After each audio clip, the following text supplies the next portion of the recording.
Assalomu alaykum. Men Idrok onlayn akademiyasi asoschisi Kozimjon Ibrohim.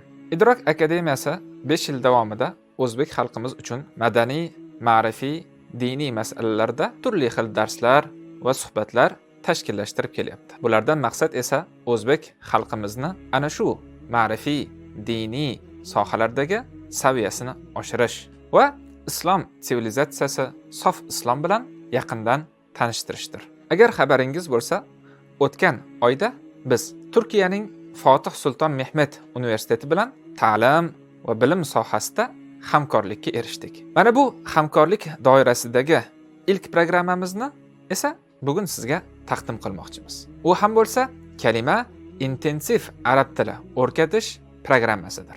Bu programmani universitet bilan hamkorlikda turkiy zabon millatlarni, xosatan o'zbek xalqini til o'rganishdagi tajribasi o'ziga xos yondashuviga urg'u qaratilgan. Mana bu programma orqali siz arab tilini, arab harflarini o'rganishdan boshlab toinki arab tili balog'ati, mantig'ini o'rganish darajasigacha yetishingiz mumkin.